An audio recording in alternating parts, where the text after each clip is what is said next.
Looks like the West is going to have to step up and work harder, but we all know they won't do it, mostly in the AAA. Yes, we got here from PC Gamers, but first things first, let's see who he is. A new blue sky? Of course he is. Now let's see what he had to say. This up here, what we saw and learned from spending time on the ground at a massive event in Beijing. Now according to this, PC Gamer published an in-depth PC gaming in China. Okay, let's see what they have to say.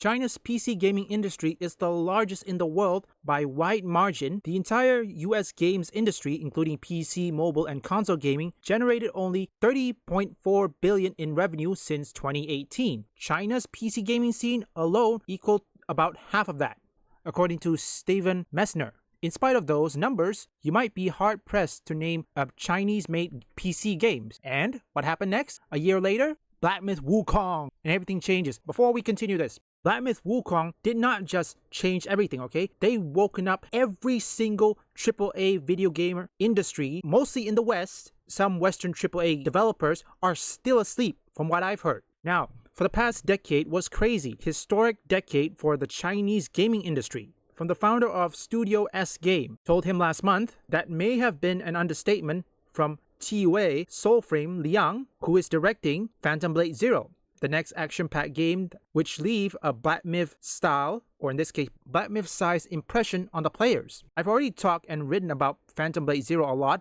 but it's not only the game picking up the torch from Black Myth and running with it. Since 2019, the Chinese PC gaming was its own ecosystem that we wanted to help PC gamers outside China wrap their heads around, but most of the biggest hits, League of Legends, PUBG, were imports rather than games developed in China. The relatively few hits games being developed in China were unlikely to be translated for other parts of the world. In 2024, Myth Wukong proved that budget PC games developed in China could kill it in the world stage. By 2023, we're going to be inundated of that same caliber. Even though it's a lot, they have a time limit. Oh yes, of course, Chinese industry, they have a large population. Those people, mostly in China, they have a limited time to play.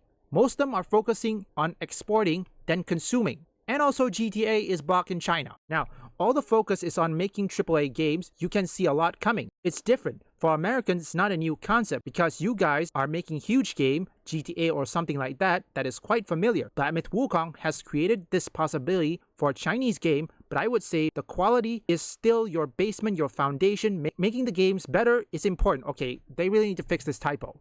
I think there's a pride for the gamers who played Myth Wukong because they feel we can make such games, so we are very careful as Chinese developers to fulfill the requirement. The hype of the Chinese gamers, we have to make the games even better. Good!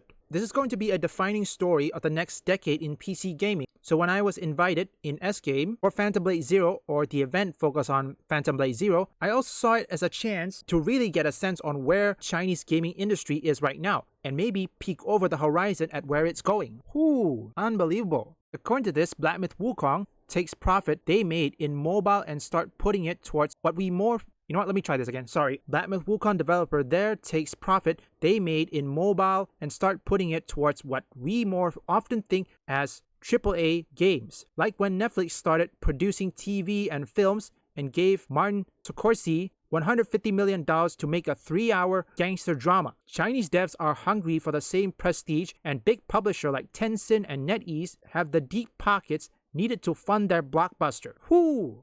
Myth Wukong have changed everything. Not only that, 10 million copies sold worldwide and nearly 3 million concurrent players. Ooh, that's a lot of players. So how did it happen, folks? The first thing we have to ask ourselves, how did it happen? To many Western AAA developers, they say that they are better than their consumers. Here, let me give you for example, I think the first spark that led to the decline of the Western AAA games was Forspoken. Yes, you may say it is published by Square Enix, but what about the company that developed Forspoken and the consultancy firm behind it? Well, it may lead to a merge.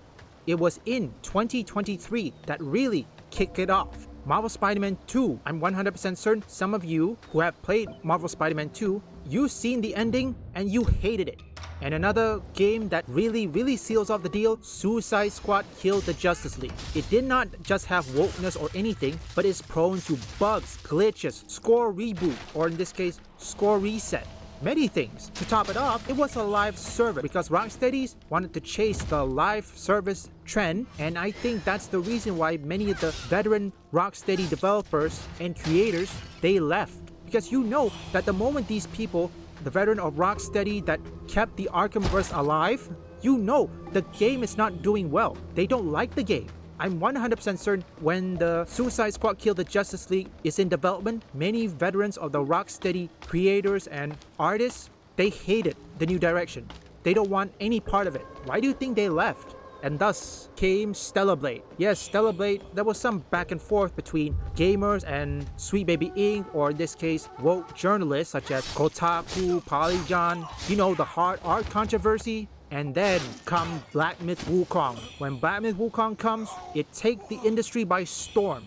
And after that, it is out of the box. The idea has been taken out of the box. You cannot take it back. Once that idea that is in the box have been taken out, you cannot put it back. Guess what? After Black Myth Wukong's success, China has approved more than 100 video games. And so far, we only seen like what? That we already know. Phantom Blade Zero, Where the Winds Meet. What else? Tides of Annihilation, Wu-Chang Fallen Feathers, Lost Souls, I think I already said that, and many more. Currently, this is what we have right now, and trust me, there's more to come. Now for the West, yes, there are some indie and AA, which that's okay, but what I'm trying to say this is about the AAA, because the AAA games in the West, they're most likely going to have to step up their game. Either they create a good game, and most importantly, listen to their core customer, or fail and let people who do care take all your money.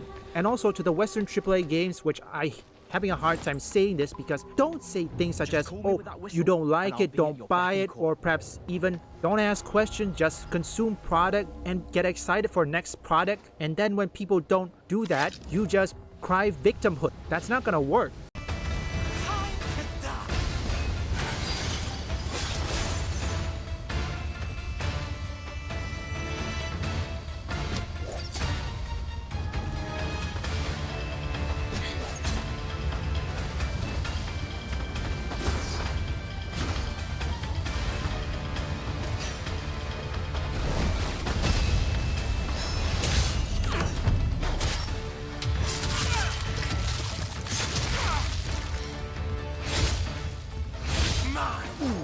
Beloved one!